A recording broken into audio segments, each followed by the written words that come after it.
Alhamdulillah, alhamdulillahilladzi anzala al-Qur'an fi syahri Ramadan hudan linnas wa bayyinatin minal huda wal furqan. Asyhadu an la ilaha illallah wahdahu la syarika lah wa asyhadu anna Muhammadan abduhu wa rasuluh la nabiyya ba'dah.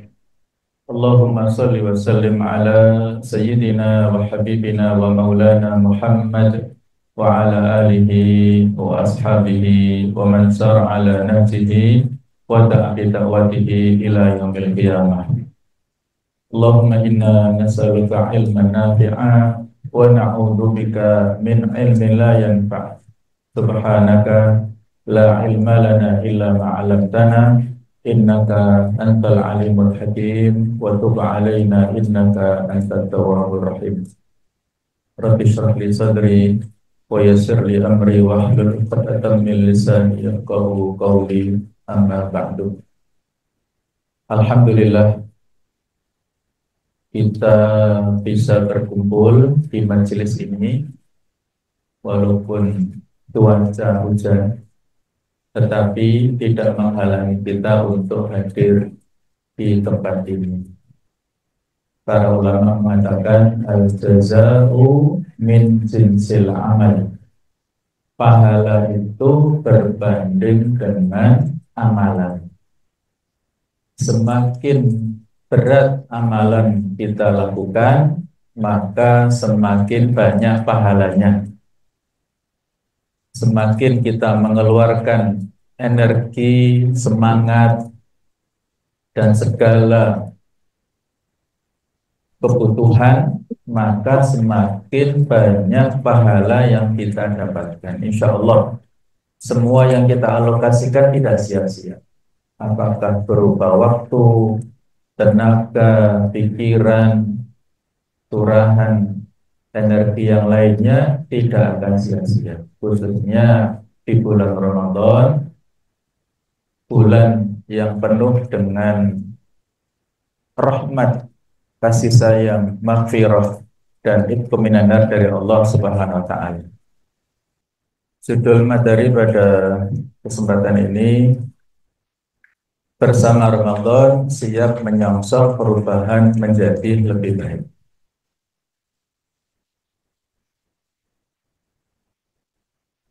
Bapak Ibu yang saya hormati, Sejarah yang prestasi. di antara hadits Nabawi yang patut untuk menjadi renungan kita bersama, ini potongan dari hadits yang satu saat Rasulullah SAW berada di masjid dan naik ke mimbar beliau.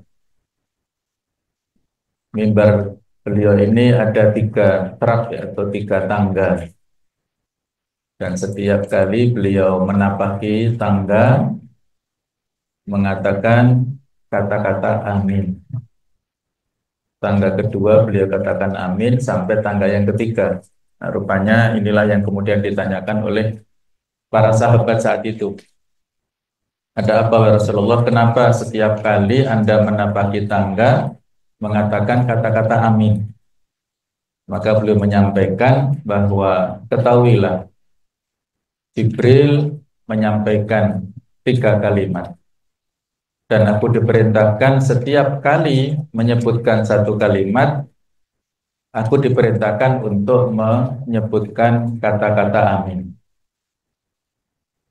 Di antara 1 kalimat itu adalah Raghima anfu rajulin dakhala alaihi Ramadan thumma insalaqa wa lam yughfar lahu. Rugilah seseorang yang masuk bulan Ramadan, kemudian Ramadannya selesai dan dia tidak mendapatkan ampunan dari Allah Subhanahu wa taala. Itu orang yang rugi. Apabila kita sudah mendapatkan kesempatan masuk Ramadan tetapi tidak mendapatkan maghfirah, mendapatkan ampunan dari Allah Subhanahu wa taala. Nah, mumpung kita masih berada di pertengahan Ramadan, masih terbuka maghfirah dari Allah. Oleh karena itulah mari kita bersama-sama untuk menggapai ampunan dari Allah Subhanahu wa taala. Nah, ayah bunda rahimakumullah, puasa ini secara bahasa memang bermakna al-imsak. Asyam bermakna al-imsak, menahan. Kalau dalam tinjauan fikih, menahan dari al-imsak wa anil mufattirat, menahan dari hal-hal yang membatalkan puasa itu. Baik itu terkait dengan makanan, minuman ataupun jima ya. Tiga itulah yang membatalkan puasa. Yang lainnya ada tambahan muntah ya, muntah dengan sengaja dan lain-lain. Jadi kita menahan puasa yang paling inti adalah dari syahwat perut dan syahwat farji. Keinginan perut untuk makan minum dan keinginan farji untuk jima bagi yang suami istri ya. Nah, tetapi substansi daripada puasa yaitu al-imsak itu adalah al-imsaku anisyahwat. Kita menahan diri dari segala macam bentuk syahwat keinginan, keinginan-keinginan pribadi kita. Sehingga ada sebuah pesan nasihat dari Hasan al-Basri, sesungguhnya Allah Subhanahu wa taala, Allah Azza wa Jalla telah menjadikan bulan Ramadan sebagai bulan yang penuh kerahasiaan bagi makhluknya, agar mereka saling berlomba di dalam ketaatan kepadanya. Kesempatan bagi kita semuanya untuk bermusabaqah, berlomba-lomba dalam melakukan ketaatan di bulan Ramadan. Bagaimana? Apa yang perlu untuk kita lakukan di Ramadan atau yang ibadah puasa yang sebagai bentuk ibadah utama di bulan Ramadan? Imsak atau menahan dari berbagai macam anggota fisik kita. Di antaranya adalah dengan menahan atau memelihara mata kita ya. Kemudian menjaga lisan kita supaya menahan ya. Asyamu junnah, puasa itu ibarat perisai. Fala yarfuth, maka jangan berkata-kata yang mengarah kepada hal yang jorok, yang tabu ya. Wala yajhal, jangan melakukan segala sesuatu yang itu seolah-olah seperti orang yang tidak punya otak, tidak punya pikiran. Wa ini meru'un qatalahu aw syatamahu falyakul inni shaim. Kalau ada orang yang memusuhinya atau mencercanya, maka jawablah aku puasa. Itulah fungsinya. Kita dilatih di bulan Ramadan ini untuk mengendalikan anggota fisik kita, baik secara lahir ataupun batin. Kalau secara fikih, tadi sudah selesai, kalau kita menahan dari syahwat perut dan syahwat farji, sah secara fikih. Tetapi pahalanya dapat atau tidak itu, ya belum tentu ya. Inilah yang harus kita pikirkan, harus kita jaga dengan betul-betul, yaitu dengan memelihara mata kita, supaya tidak melihat hal-hal yang dilarang oleh Allah. Kita menjaga lisan supaya tidak berkata-kata yang dilarang oleh Allah dalam bentuk ghibah, namimah, menggunjing, memprovokasi, ataupun berkata-kata yang kasar, yang menyakiti orang lain, ada unsur penghinaan, atau bahkan yang lebih parah adalah memfitnah. Kalau ghibah itu dzikru akhaka fima yakrahuhu, menceritakan tentang saudara kita sesuai fakta, itulah ghibah. Oh, saudara saya itu tadi pada saat pengajian ngantuk misalnya ya. Kalau faktanya ngantuk misalnya, diceritakan kepada orang lain itu, kalau dia mendengar, nah itu disebut ghibah. Tapi kalau dia mendengar tapi nggak marah, tidak mangkel ya itu nggak apa-apa ya kalau dia ridho. Tapi kan kita punya standarnya ya, mana yang bisa membuat marah dan yang tidak. Tapi kalau kita ceritakan tentang saudara kita tidak sesuai fakta, itulah fitnah atau kebohongan ya.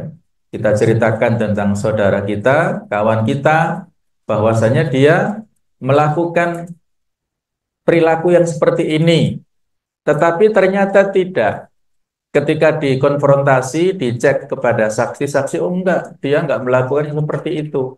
Nah, dia sudah kadung menceritakan kemana-mana. Nah, itulah yang disebut dengan fitnah. Nah, jangan sampai itu terjadi, khususnya di bulan Ramadan ya. Inilah pelatihan kita.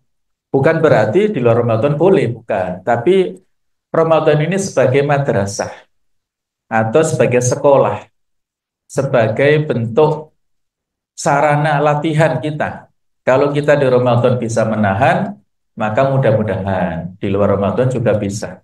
Nah, inilah pentingnya kita memiliki semangat perubahan ya. Kemudian memelihara telinga kita. Jadi kalau lisan ini sifatnya adalah proaktif dengan kata-kata verbal, baik itu dalam bentuk eh, lisan ya, bicara ataupun tulisan ya, itu juga bisa disebut lisan. Kalau telinga ini sifatnya pasif, kita mendengar. Sehingga jangan sampai di bulan Ramadan ini kita mendengar kata-kata ataupun kalimat-kalimat segala sesuatu yang membuat hati kita menjadi sakit. Nah, sakit bukan benci ya, tetapi sakit kotor maksudnya ya. Karena ternodai oleh informasi-informasi yang membuat ya kita tidak memiliki kejernihan pikiran lagi. Seperti tadi, orang yang berhibah itu yang aktif secara lisan, tetapi orang yang mendengar, kalau dia membiarkan pergunjingan yang didengarkan oleh orang yang menggunjing, berarti dia ikut mengaminkan, mengiyakan apa yang disampaikan oleh orang yang berhibah itu. Dulu pernah Nabi melihat orang yang sedang berbekam dan yang dibekam. Kemudian beliau mengatakan aftarul hajimu wal mahjum. Orang yang membekam dan yang dibekam itu hendaknya berbuka puasa. Tapi ada hadits lain beliau pernah melakukan ihtajama wa huwa shaim. Beliau pernah dibekam pada saat puasa sehingga ulama di sini berbeda pendapat bekam itu membatalkan puasa atau tidak. Tapi yang rajih yang kuat adalah makruh ya. Tidak sampai membatalkan puasa. Nah, kenapa Nabi menyuruh orang yang bekam dan yang dibekam itu berbuka? Karena beliau melihat dua orang ini sedang bercengkrama, ngobrol ya kan biasa. Kalau sedang melakukan aktivitas ya seperti itu, ada kata-kata yang ada unsur ghibahnya, yang mendengar, mengiyakan, malah menambahi. Nah, seperti itu yang membuat akhirnya sia-sia amalan mereka berdua.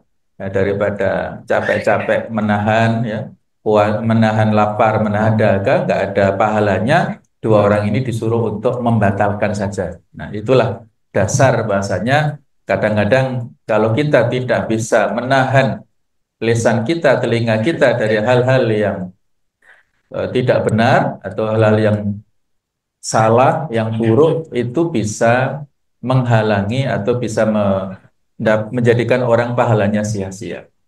Kemudian memelihara tangan, kaki, dan perut jadi anggota fisik dari melakukan hal-hal yang terlarang ataupun dimakruhkan. Dan juga tidak memperbanyak makan saat berbuka. Kita di saat puasa latihan untuk menahan dari nafsu, tetapi saat kita berbuka malah melampiaskan nafsu. Nah, itu kan tidak mengena ya. Tidak kena sasaran akhirnya madrasah Ramadannya. Sia-sia. Ya kalau satu dua kali, tiga kali ketika berbuka puasa barangkali nggak tahu apa yang disediakan ibu-ibu ini. Nanti makan besar apa makan kecil? Oh besar. Ya alhamdulillah ya. Jadi kalau ada disyukuri, dinikmati ya. Kalau seterus-menerus itu ya. Jadi kalau berlebihan ya, mubazir itu yang jangan ya. Jadi kalau ada silahkan. Tapi kalau membuat kita mengalokasikan uang yang banyak dan akhirnya tidak kena sasaran ya. Ruh daripada puasa untuk menghemat, untuk mengkondisikan orientasi kita ya. Dan juga menjaga kolbu, menjaga hati, menjaga ruh kita. Yang kalau 1, 2, 3, 4, 5 ini yang disebut Imam Ghazali saumul khusus ya, puasa orang khusus. Kalau puasa yang keenam ini eh, puasa yang khusus terkhusus. Nah, puasa menjaga hati yang lebih berat lagi ya. Karena kalau puasa menjaga hati ini menurut ulama yang dalam kapasitas ke sana berpikir tentang sesuatu yang bisa menodai pikiran saja sudah menurut mereka membatalkan puasanya. Ya, mungkin kita tidak sampai ke sana. Ya. Baik, jamaah sekalian. Nah, di madrasah Ramadan ini kita dilatih oleh Allah Ta'ala untuk melakukan amal-amalan di bulan Ramadan. Jadi kalau di sekolah berarti ini seolah-olah inputnya ya. Pada saat kita masuk pada sebuah sekolah, inilah sarana dan prasarana yang ada di madrasah Ramadan ini dengan berbagai macam jenis ibadah ini hanya sebagian saja. Yang paling utama adalah siam atau puasa ya. Jadi siam ini bahasa Indonesianya puasa. Yang katanya puasa itu dari bahasa Sanskerta yang asalnya dulu dari kata-kata upavasa. Apa makna upavasa itu? Yaitu mendekat kepada yang Maha Agung versi dulu ya, kakek moyang bangsa Indonesia ini. Nah, kemudian mengalami perkembangan, akhirnya puasa ini juga dari bahasa Jawa ya, poso ya. Poso itu kan mengekang, menahan.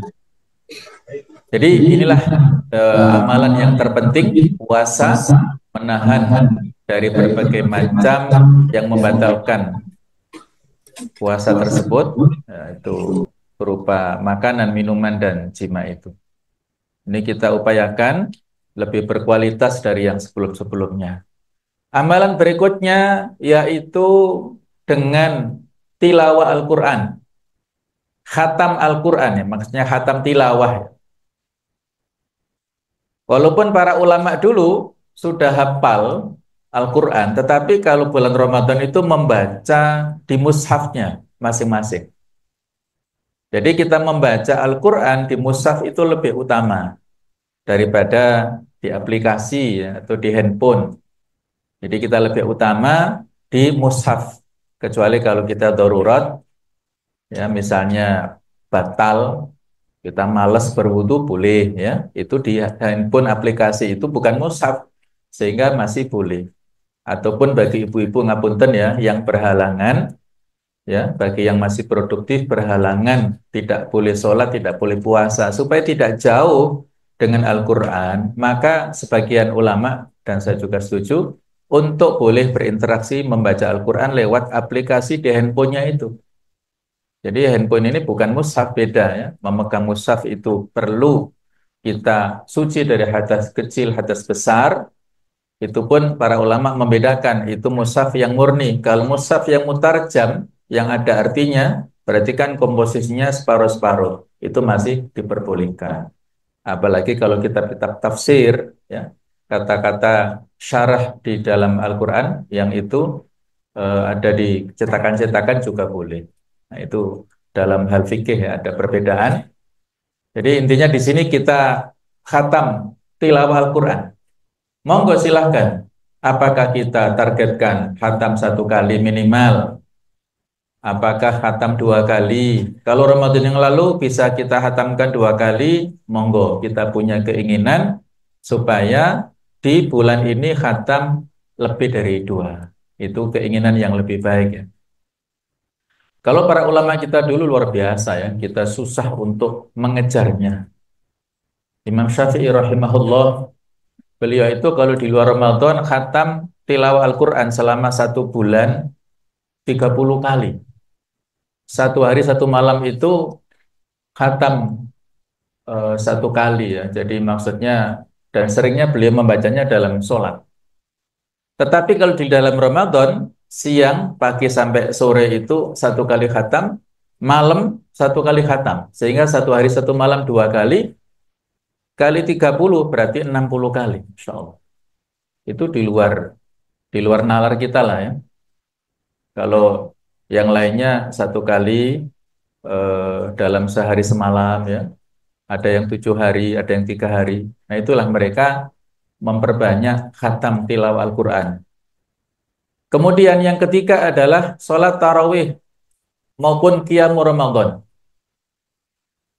Yang mana dulu sebenarnya Nabi melaksanakan sholat tarawih berjamaah itu hanya 3 kali.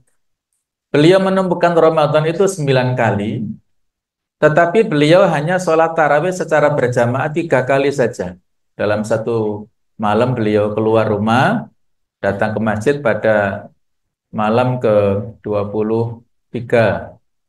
Kemudian besok malamnya nggak keluar.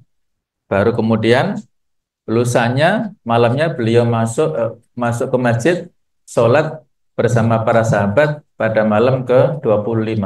Kemudian pada malam 27 itu. Ditunggu-tunggu oleh sahabat nggak keluar rumah lagi. Rumah beliau kan berdampingan dengan Masjid Nabawi ya. Pempet bahkan sekarang masuk menjadi area Masjid Nabawi. Di kuburan beliau itulah rumahnya dulu, kamar Aisyah. Jadi khawatir kenapa nggak keluar rumah? Khawatir dianggap tarawih itu menjadi wajib. Akhirnya pada masa Abu Bakar itu sholat kaum muslim masih sendiri-sendiri. Baru pada masa Umar bin Khattab itu beliau melihat ada 5 orang di Masjid Nabawi bikin jamaah, 10 orang bikin jamaah sendiri tidak efektif. Maka beliau menyuruh kepada Ubay bin Ka'ab untuk menjadi imam di Masjid Nabawi. Dan seluruh sahabat yang ada di Masjid Nabawi jadi satu sholat tarawihnya. Saat itu baru dimulailah kegiatan tarawih secara kolektif berjamaah. Dan Umar mengatakan ni'mal bid'ah hadhihi, ini adalah sebagus-bagus bid'ah. Bid'ah dalam hal bahasa ya. Jadi tambahan dari sisi bahasa itu syiar yang bagus. Jadi sholat tarawih ini lebih utama kita laksanakan secara berjamaah, bersama-sama di masjid ataupun di rumah juga boleh, di tempat terbuka secara umum boleh. Kalaupun kita menambah lagi malamnya untuk qiyam Ramadan atau sholat tahajud boleh menambah. Kalau sudah witir di masjid tidak perlu ditambah lagi witir di rumah. La witroni fi lailatin, tidak boleh 2 witir dalam satu malam. Selanjutnya adalah dengan sedekah atau berbagi.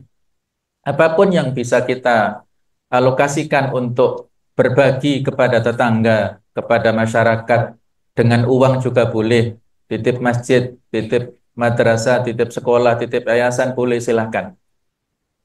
Jadi sedekah ini mari kita lakukan bersama-sama mumpung masih Ramadan.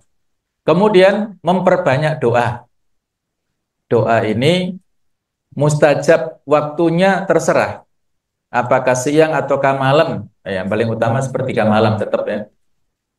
Ayat 186 di surat Al-Baqarah itu berisi doa. Padahal 183, 84, 85, terus diloncati 87 itu tentang hukum-hukum puasa. Terus diselingi 186-nya tentang masalah doa. Wa idza sa'alaka ibadi anni fa inni qarib. Ketika ada hamba-hambaku yang bertanya tentang aku, jawablah aku dekat. Jadi ini tentang doa menunjukkan apa? Ramadan ini berisi tentang keutamaan ya. Kita dianjurkan untuk memperbanyak doa di situ. Kemudian iktikaf.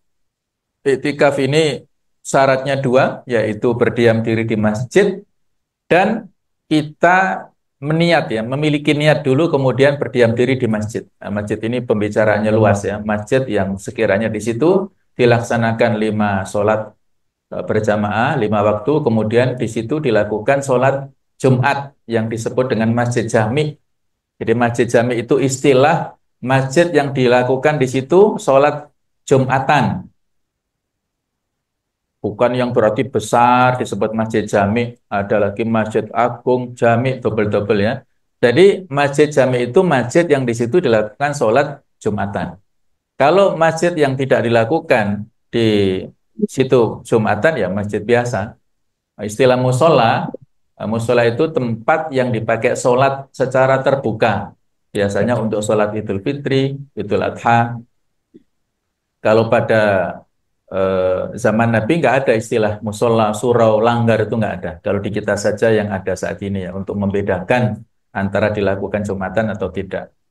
Kemudian syiar dan dakwah. Monggo silahkan kita berdakwah secara langsung, ceramah, pidato, dialog, ataukah dengan share artikel-artikel yang bagus, yang kira-kira nggak terlalu panjang ya. Jadi kalau nge-share artikel jangan yang kepanjangan, nanti nggak terbaca.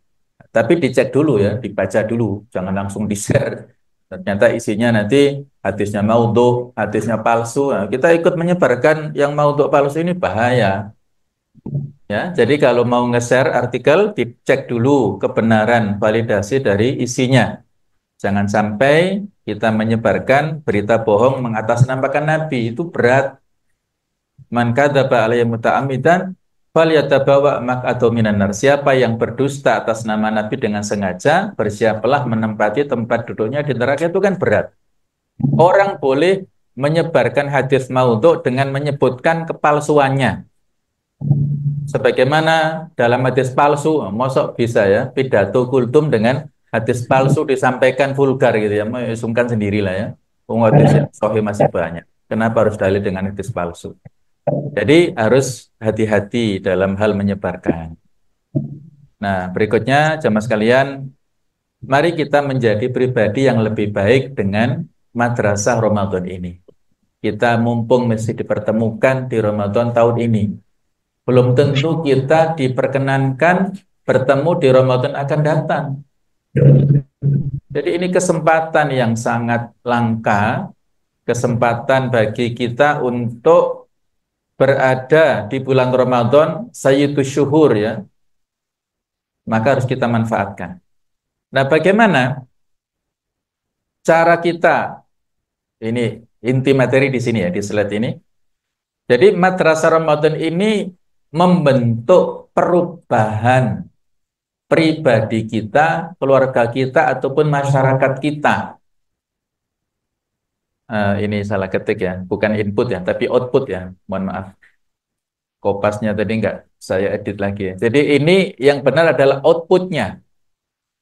Jadi hasil yang kita inginkan dari madrasah Ramadan dengan segala kegiatan, maka outputnya, hasilnya, ataupun outcome-nya, manfaatnya di tarbiyah Ramadan, poin-poin ini. Nah, di antaranya, di dalam bulan Ramadan, kita dilatih untuk memiliki sifat yang ikhlas. Jadi supaya kita berkarakter ikhlas, nanti ada penjelasannya sedikit ya. Kemudian di madrasah Ramadan tarbiyah. Tarbiyah artinya pembinaan. Ramadan diharapkan kita menjadi pribadi yang muhsin, memiliki sifat ihsan, berbuat baik, profesional. Kemudian yang ketiga, karakter yang kita harapkan kita capai di madrasah Ramadan, tarbiyah Ramadan adalah intibat. Intibat artinya disiplin, menghargai waktu. Ketika kita diperintahkan untuk tasaharu, fa inna fis sahuri barokah, untuk sahur, maka kita lakukan dengan disiplin dan yang lain-lain. Kemudian mujahadah. Nah, mujahadah ini artinya bersungguh-sungguh ataupun optimal. Yang kelima adalah kepedulian. Berbagi tadi ya, sehingga kita memiliki sifat yang peduli kepada yang lainnya. Yang keenam adalah kita memiliki sifat yang munadzam. Munadzam artinya teratur. Ya, mirip lah dengan intibat. Intibat tadi kan disiplin. Munadzam itu teratur dalam segala urusan-urusannya. Tidak terbengkalai. Jadi teratur dalam segala hal.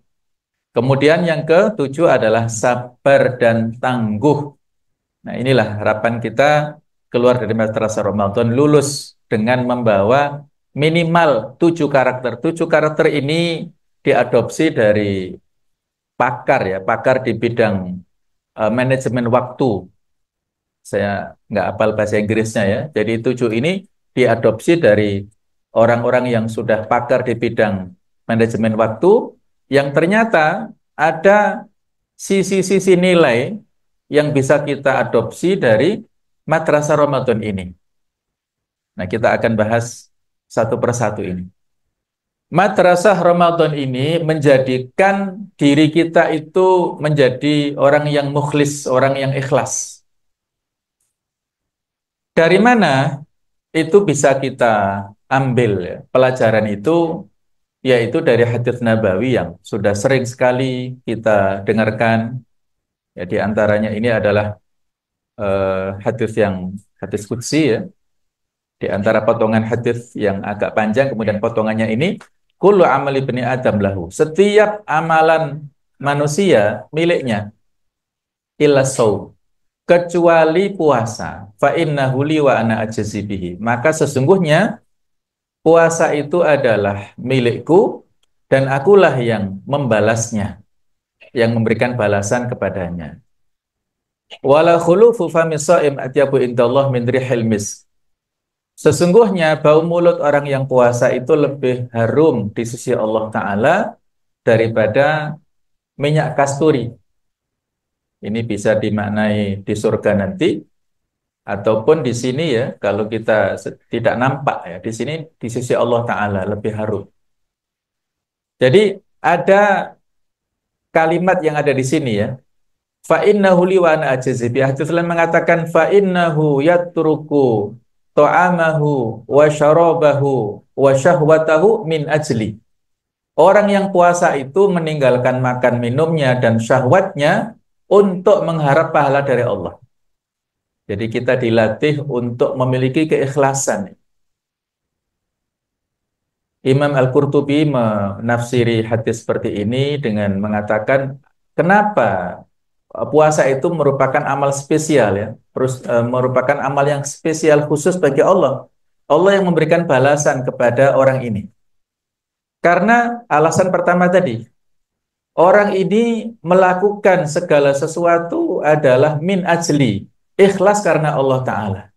Yang kedua adalah puasa ini merupakan rahasia antara manusia dengan Allah. Kalau di Ramadan standar lah, karena wajib ya. Kita semuanya husnudon. Yang di sini walaupun ngapunten ya, barangkali ada di antara ibu-ibu yang undur misalnya ya. Kan saya nggak tahu ya. Tapi karena datang di sini ya, kita husnudon sama-sama puasa seperti kita. Artinya kalau yang bersangkutan tidak makan minum, ya kita nggak tahu dia melakukan ibadah puasa. Sehingga kita juga gemes ya dengan orang-orang muslim yang berkeliaran di sana-sini, tapi jebal-jebul ngutut gitu ya. Kok nggak bersembunyi gitu loh, di mana ya, supaya nggak kelihatan. Kok dipertontonkan di jalan-jalan ya, sambil nyupir, sambil naik motor, sambil ini ya, nggak sungkan-sungkannya ya.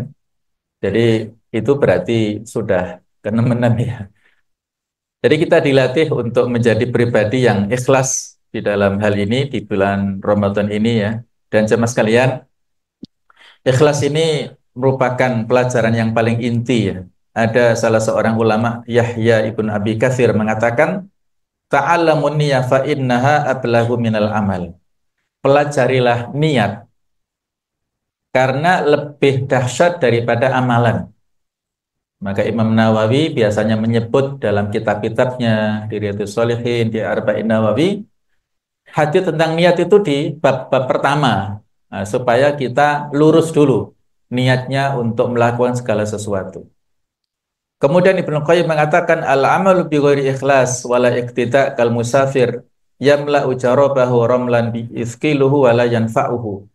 Permisalan orang yang beramal tetapi tidak ikhlas dan tidak mengikuti petunjuk Nabi, itu seperti seorang musafir yang membawa ya semacam keranjang, membawa tempat yang di situ diisi pasir. Yuthkiluhu, pasir ini membebaninya, tapi akhirnya tidak memberi manfaat kepadanya. Buat apa? Membawa ke sana kemari, tetapi tidak memberi manfaat kepada yang bersangkutan. Nah, kurang lebih seperti itu ya. Ada orang yang tekun ibadahnya misalnya, tetapi tidak dibarengi dengan keikhlasan. Ada unsur riyaknya, ada unsur ujubnya. Kemudian juga tidak diikuti dengan petunjuk dari Rasulullah tentang dasar-dasarnya, sehingga ya itu menjadi sia-sia. Nah, disinilah kita dilatih di Ramadan untuk meningkatkan dan menjaga karakter ikhlas ini. Yang kedua, kita dilatih di madrasah Ramadan untuk menjadi karakter pembelajar. Jadi supaya kita terus-menerus menjadi pribadi yang suka untuk menuntut ilmu ya. Belajar itu kan tidak kenal usia. Tidak ada batasan waktu untuk belajar terus. Utlubul ilma minal mahdi ilal lahdi. Pelajarilah ilmu mulai dari buayan sampai kita ke liang lahat. Tidak ada kata berhenti. Dari mana karakter pembelajar ini isyaratnya ya? Itu dari dialog antara Aisyah dengan Rasulullah SAW. Jadi Aisyah pernah bertanya, wahai Rasulullah, aro'aita in alimtu ayyu lailatul qadar. Ma aqulu fiha, wahai Rasulullah, kalau aku mendapatkan malam tersebut adalah malam Al-Qadar, yang di situ ada Lailatul Qadar dengan tanda-tandanya ya. Malam tersebut malam yang tenang, kemudian langit cerah, tidak mendung, terus ya suasana begitu syahdu, begitu tenang, nyaman ya. Kemudian pada pagi harinya matahari terang tetapi tidak menyengat sinarnya dan lain-lain lah ya. Terus pada malam itu mendapatkan yang seperti itu, yang itu mungkin adalah datangnya Lailatul Qadar, apa doa yang mesti aku ucapkan? Ini kan berarti bentuk pertanyaan ya. Aisyah ini ingin tahu ya. Aisyah ini istri Rasulullah yang paling muda ya, yang paling kecil lah. Dan memang itu perintah Allah. Nabi itu pada saat mau menikahi Aisyah itu bermimpi dulu. Ya, mimpi Nabi adalah wahyu, bukan semata-mata mimpi kembangnya tidur ya. Jadi beliau bermimpi yang di situ ya ditampakkan ya wajah Aisyah ini, dan akhirnya beliau pada saat bangun menanyakan kepada Abu Bakar. Awalnya Abu Bakar tidak mau menerima karena dianggap Nabi ini sudah saudaranya. Masa sesama saudara, akhirnya anaknya diambil istri ya. Itu persepsi daripada Abu Bakar. Tapi ketika Nabi meyakinkan ini adalah perintah Allah lewat mimpinya, akhirnya Bismillah, Abu Bakar pun menerima. Jadi akhirnya Aisyah menjadi istri Rasulullah, dan ketika Nabi wafat itu Aisyah itu usianya baru 18 tahun, masih sangat muda. Apa hikmahnya? Nah, karena Aisyah masih muda, memiliki kecerdasan di atas rata-rata, beliau mengetahui rahasia-rahasia dalam rumah tangga Rasulullah yang menjadi ilmu untuk para istri yang lainnya, para ummahat, ibu-ibu, tentang rumah tangga Nabi itu bagaimana. Itu diceritakan Aisyah. Para sahabat yang ingin bertanya, tanyanya kepada Aisyah. Itulah hikmah kenapa beliau ya dijadikan sebagai istri Rasulullah dalam usia yang sangat belia ya. Nah, termasuk ini. Nah, ini bukan persoalan rumah tangga, tetapi ini persoalan yang umum, tapi kita juga perlu untuk mengetahuinya. Apa doa pada saat kita mendapatkan Lailatul Qadar? Ini, Allahumma innaka afuwun. Ada riwayat lain sebutkan afuwun karim. Boleh ya, salah satu atau dua-duanya boleh. Ya Allah, sesungguhnya innaka afuwun. Engkau adalah memaaf, maha pemaaf. Tuhibbul afwa, suka memaafkan, fa'fu anni, maka maafkanlah aku. Jadi ada penjelasannya ya sedikit di sini. Kenapa tidak disebutkan dalam hal ini maghfirah? Misalnya innaka Ghafar, engkau adalah zat yang maha pengampun. Tuhibbul maghfirah, faghfirli misalnya. Nah, bukan begitu ya. Tapi innaka afuwun tuhibbul afa fa'fu anni. Menurut para ulama, al-afwu itu lebih tinggi daripada al-maghfirah. Al-maghfirah itu ampunan, al-afu itu maaf. Kalau al-maghfirah, Allah mengampuni, tetapi masih ada catatannya. catatan keburukan kita itu masih tertulis di amalnya, di amal kita nanti, sehingga kita malu pada saat menerima ya. Tapi Allah mengampuni. Tapi kalau ala afu ini, Allah memaafkan, mengampuni dan catatannya itu hilang. Sehingga kita tidak malu, tidak gengsi pada saat menerima catatan amal-amal kita di akhirat. Jadi lebih ablahu, lebih tinggi posisinya daripada maghfirah. Itulah yang kita minta. Walaupun kita tidak di sepertiga, di ini ya, 10 hari yang terakhir, kita masih berada di pertengahan, bahkan di awal nggak masalah. Karena Lailatul Qadar ini nggak tahu kapan datangnya. Iya, para ulama mengatakan 10 malam terakhir yang paling utama, paling yang ganjil-ganjil, ataupun yang 27 itu ya. Tapi itu kan hanya pendapat-pendapat. Kita nggak tahu, bisa jadi pada awal-awal, pada pertengahan, sehingga boleh saja kita baca setiap malam doa seperti ini, tidak ada halangan ya. Kita baca kapanpun boleh. Jadi kaitannya di sini karakter pembelajar, suka ada pertanyaan dialog, ada masalah kita tanyakan, fas'alu ahla dzikri in kuntum la ta'lamun. Tanyakanlah kepada orang yang berilmu, kalau kalian tidak mengetahui, tidak perlu sungkan-sungkan. Jadi para ummahat dulu, orang Ansor, itu dipuji Rasulullah. Ummahatul Ansor itu suka bertanya dengan hal-hal yang mereka anggap menjadi keraguan. Ditanyakan, kemudian mereka menjadi tahu dan bertambah ilmunya. Baiklah, berikutnya yang ketiga, yaitu karakter ihsan. Kita dididik untuk menjadi pribadi-pribadi yang muhsin. Ihsan ini kan anta budallah ka'annaka tarahu. Engkau beribadah kepada Allah seolah-olah engkau melihatnya. Fa illam takun tarahu fa innahu yaraka. Kalau engkau tidak melihatnya, dan memang kita nggak bisa melihat Allah di dunia ini, maka Allah melihat kita. Kita yakini itu. Jika kita yakin Allah melihat kita, maka kita melakukan ibadah khususnya puasa itu betul-betul dengan cara yang profesional, dengan cara yang maksimal pelaksanaannya. Nah, dasarnya ini. Ada hadits yang sudah sangat terkenal dalam berbagai macam versi redaksinya ya, di antaranya ini rubba shaimin. Betapa banyak orang yang puasa, laisa lahu min siyamihi, yang dia tidak mendapatkan imbalan pahala puasanya ilal ju, kecuali lapar, kecuali dahaga saja. Wa rubba qaimin, boleh jadi banyak orang yang berdiri untuk sholat malam, sholat tarawih, laisa lahu min qiyami ila sahar, tidak mendapatkan balasan dari qiyam Ramadannya kecuali begadang saja. Hanya tidak tidur saja. Tidak mendapat pahala. Kenapa nggak dapat pahala? Ya, bisa jadi karena tidak ikhlas ya, ataupun ada unsur-unsur ujubnya dan lain-lain. Itulah yang bisa membatalkan pahala-pahala dari ibadah-ibadah kita. Maka di sini harus hati-hati. Puasa itu potensi kerahasiaannya sangat terbuka, potensi ikhlasnya sangat tinggi. Kalau kita publikasikan eman-eman, ya, misalnya puasa sunnah, kalau puasa wajib kan standar ya, puasa sunnah pada saat mau maghrib membuat status selamat berbuka puasa misalnya ya, atau dibuat capture apa di foto hidangan persiapan berbuka puasa, dijadikan sebagai status WA-nya misalnya ya. Ini menurut saya eman-eman ya.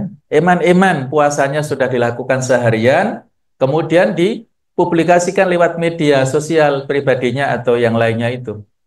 Walaupun barangkali niatnya untuk syiar, itu kan urusan dia ya.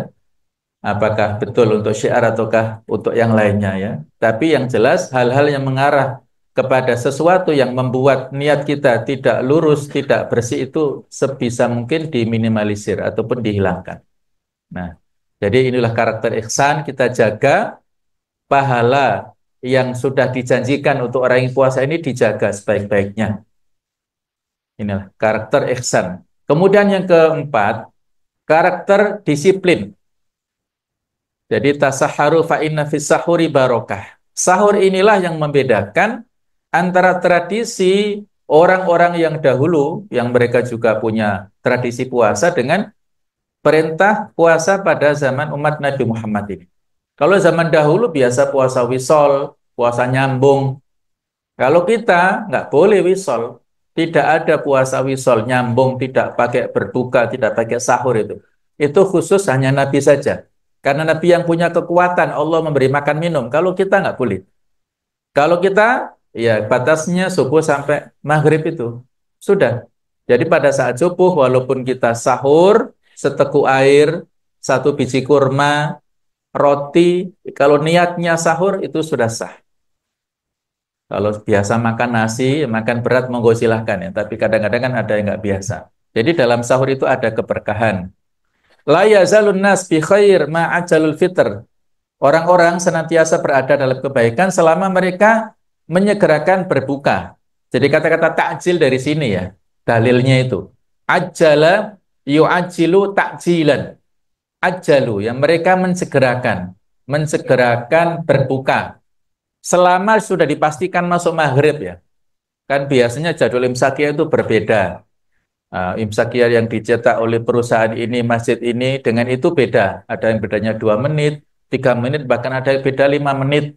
Nah, maka sudah kita pastikan maghrib betul-betul, baru kita segerakan. Segerakan berbuka. Tidak harus ini ya. Jadi berbuka ini kita diperintahkan yang manis-manis yaitu kurma. Kita Bismillahirrahmanirrahim, kita makan kurma, 1 boleh, 2, 3 boleh, ya. Wah, nggak harus ganjil ya. Kalau yang dianjurkan ganjil, apalagi 7 itu ajwa ya, kurma Madinah itu. Kalau selain kurma Madinah, nggak apa-apa. Genap juga nggak apa-apa. Tapi memang kalau kita ingin ganjil, kalau adanya ganjil ya dinikmati. Kalau nggak ada ganjil ya nggak usah dipaksakan ya. Yang penting apa adanya. Kemudian setelah kita makan kurma, minum air putih, baru kita membaca itu dzahabat dzama'u wabtalatil uruq wa tsabatal ajr insyaallah itu. Jadi itu setelah minum airnya. Baik, itulah disiplin ya. Kita disiplin waktunya pada bulan Ramadan, ketat kita dilatih untuk melakukan kegiatan-kegiatan, maka itu kita bawa nanti setelah Ramadan. Yang kelima yaitu karakter peduli. Dan kita diberikan semangat untuk senantiasa memiliki sifat berbagi tadi ya. Nabi itu memiliki sifat yang dermawan ya, jawad. Wa kana ajwatan nas bil khair. Beliau itu orang yang paling dermawan dalam masalah kebaikan harta bendanya. Wa kana ajwatu ma yakunu fi Ramadan. Dan yang paling beliau lakukan kedermawannya itu pada bulan Ramadan, hina yalqahu Jibril, pada saat berjumpa dengan malaikat Jibril ketika tadarus. Ya, itu beliau biasa tadarus bersama Jibril, saling menyimak bacaan dan hafalan Qur'annya.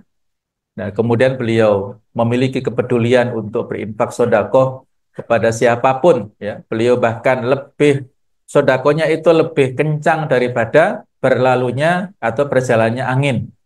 Nah, itulah kita dilatih di bulan Ramadan supaya memiliki sifat yang peduli. Ya, alhamdulillah kita sudah terbiasa ya di masyarakat kalau sebelum H-1, sebelum Ramadan ada megengan ya, atar-ataran itu, nah itu tradisi bagus. Walaupun tidak ada dasar khusus, tapi itu tradisi yang baik. Ya, selama tidak bertentangan, boleh saja. Ya.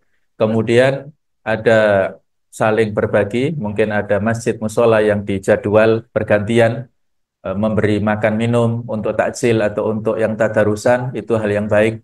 Kemudian santunan kepada anak yatim misalnya, santunan kepada orang-orang yang membutuhkan, ya, terutama sekarang kita terus ya tidak henti-hentinya peduli kepada saudara kita di Palestina yang mengalami cobaan berat ya setelah selesainya gencatan senjata pertama. Israel ya seolah-olah membabi buta, ngebom sana sini ya, Masya Allah, saudara kita di bumi Palestina saja lebih ganas atau lebih mengerikan kondisinya. Maka mari kita berikan kontribusi kita, dana, dan juga minimal dengan doa-doa kita. Kemudian yang keenam, karakter konsisten ataupun istiqomah. Jadi jangan sampai semangatnya di awal Ramadan, nanti di pertengahan, kemudian di akhir menyusut ya. Tadi malam saya ngisi terawih, takmirnya misi, kok semakin maju softnya ini. Hanya satu dua soft saja yang laki-laki, yang perempuan masih banyak. Padahal di awal-awal Ramadan full ya, penuh. Tapi nggak tahu. Inilah ya kadang-kadang kita ini tidak konsisten ya, tidak istiqomah. Maka mari kita jaga semangat itu sampai nanti finishnya di Idul Fitri, bahkan sampai 11 bulan akan datang. Sebagaimana Nabi pada saat idza takhalal ashr, pada saat masuk 10 hari terakhir itu syatta mi'zarahu. Beliau mengikat sarungnya. Ini terjemahnya kebalik ya. Jadi syatta mi'zar itu izar, izar itu sarung. Jadi Nabi itu bajunya dua ya, atasan dan bawahan. Yang bawah itu disebut izar, yang atas disebut rida. Rida itu selendang. Belum ada baju seperti kita ini ya. Jadi izar dan selendang. Ini kinayah, kiasan izar ini maksudnya apa? Syadda izarahu, mengencangkan, mengikat sarungnya, berarti artinya tidak kumpul ya, tidak kumpul dengan istrinya. Yaitu di malam 10 hari terakhir itu. Kemudian wa ahya lailahu, menghidupkan malamnya dengan ibadah, wa aiqadha ahlahu, dan membangunkan istrinya. Nah, itulah kebiasaan Nabi pada 10 malam terakhir di bulan Ramadan. Apakah tidak boleh berkumpul dengan istri pada malam-malam terakhir? Boleh saja, selama dia tidak berniat iktikaf.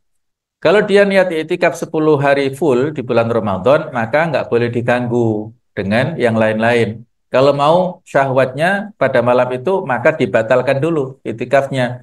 Baru kemudian bergaul dengan istrinya.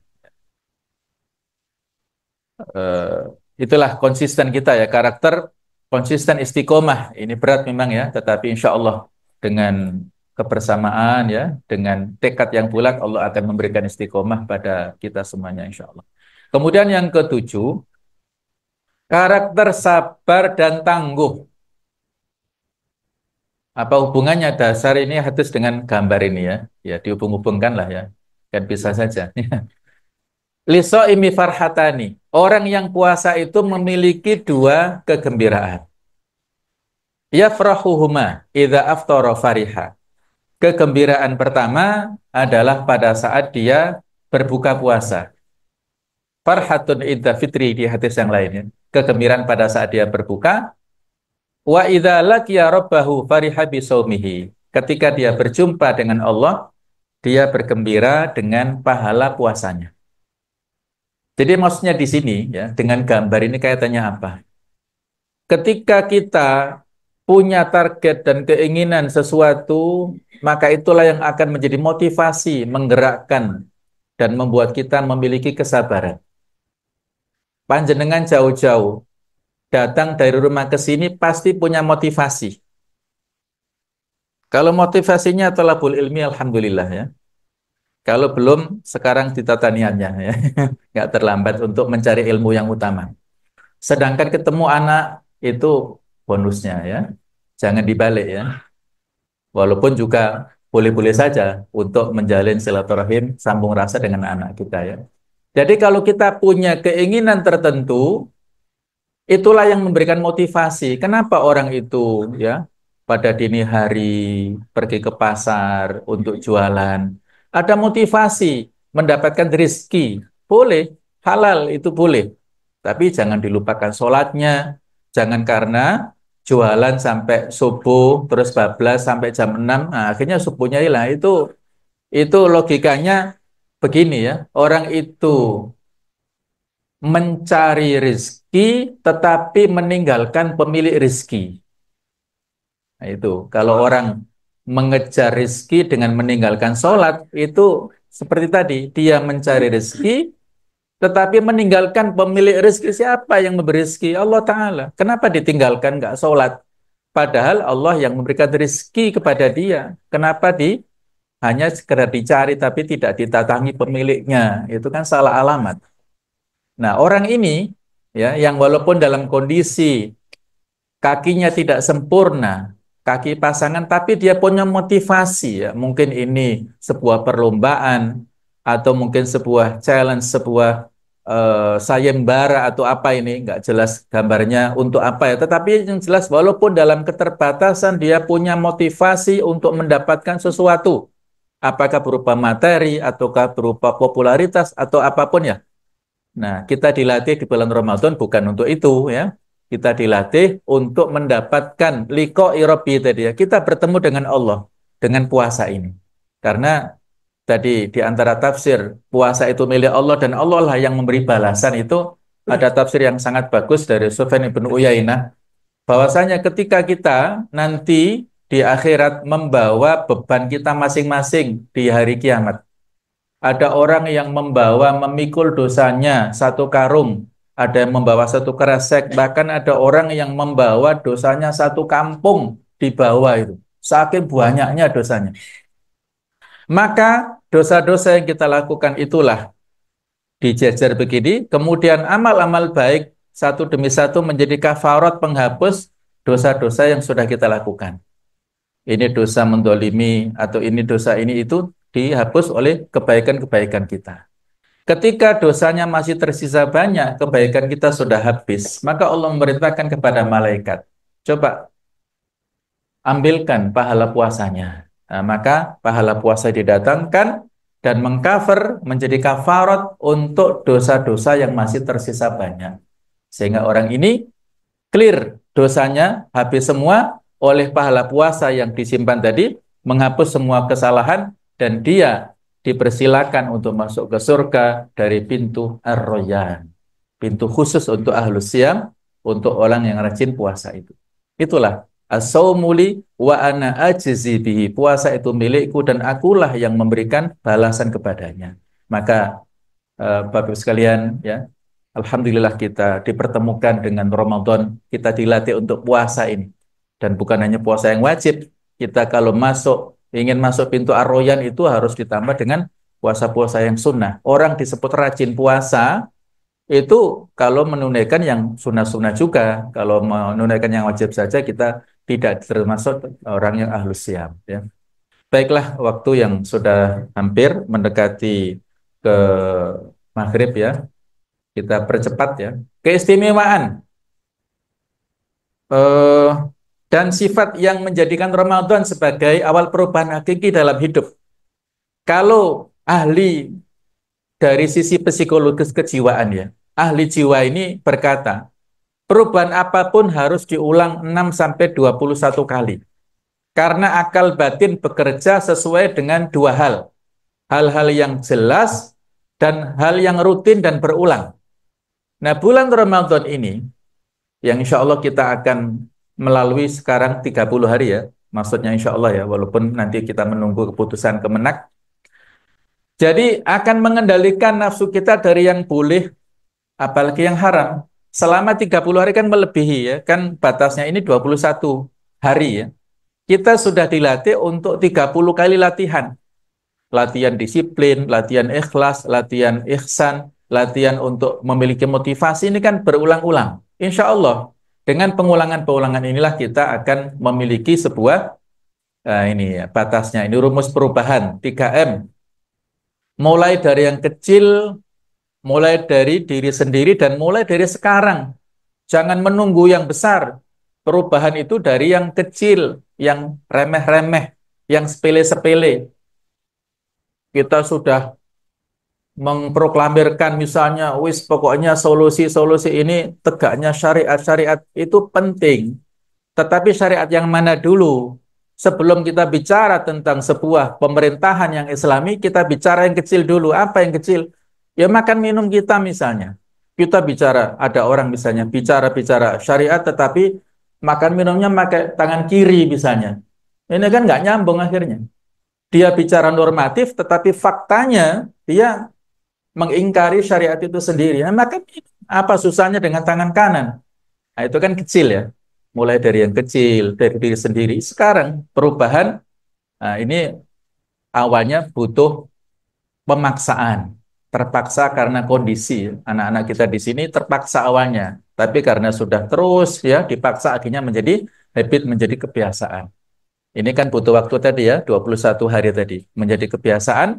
Kalau sudah menjadi kebiasaan, maka akan menjadi kebutuhan. Dan insya Allah ketika puncaknya kita mendapatkan halawatul iman, halawatul ibadah, manisnya iman, manisnya ibadah, itu dengan proses-proses yang seperti ini. Bagaimana teknis kiat-kiat untuk menjadikan Ramadan sebagai bulan perubahan? Yang pertama mesti ada langkah. Setan saja dalam menggoda kita itu perlu langkah-langkah. Maka kita menghadapinya dengan langkah yang jitu untuk menutup pintu-pintunya. Misalnya dengan duduk sendirian di waktu sepi setelah wudhu dan sholat 2 rakaat di tempat yang tenang. Kemudian kita tulis langkah kita selama ini sudah setengah bulan ini ya, apa yang menjadi yang harus kita kejar. Dan juga jangan menyia-nyiakan kesempatan. Jangan tunggu Ramadan agar selesai nanti kemudian kita ketinggalan. Buat standar untuk langkah evaluasi dan pengawasan. Kemudian yang ketiga, kita berdoa ini ya, doa yang dibaca Rasul, diajarkan kepada Mu'adz bin Jabal, yang bisa kita baca setiap selesai sholat fardu. Allahumma a'inna ala dzikrika wa syukrika wa husni ibadatik. Ini 3 doa yang mustajab insya Allah kalau kita baca terus-menerus, karena kita tidak mampu kalau nggak diberi pertolongan Allah Ta'ala. A'inna, berilah pertolongan kepadaku ya Allah, ala dzikrika, untuk selalu berzikir kepadamu, wa syukrika, mensyukurimu, wa husni ibadatik, ihsan, bagus dalam beribadah kepadamu. Jadi dengan zikir, syukur, dan husnul ibadah. Yang keempat, kita bersahabat dengan orang baik yang membantu kita taat dan ingat kepada Allah. Sahabat kita ya istri kita, pasangan kita lah, kita jadikan yang terbaik, partner yang terbaik, saling menopang, saling membantu, saling memotivasi, saling mengingatkan, saling menasihati, itulah partner kita, keluarga kecil kita itu. Suami istrilah yang menjadi pendukung nanti ya, pada saat nanti di dunia sampai di akhirat insya Allah. Inilah jemaah sekalian yang bisa kita bahas pada kesempatan ini. Semoga Allah Ta'ala memberikan kemudahan kepada kita semuanya untuk maksimal dalam beribadah di bulan Ramadan. Wa akhiru da'wana alhamdulillahirabbil alamin. Wassalamualaikum warahmatullahi wabarakatuh.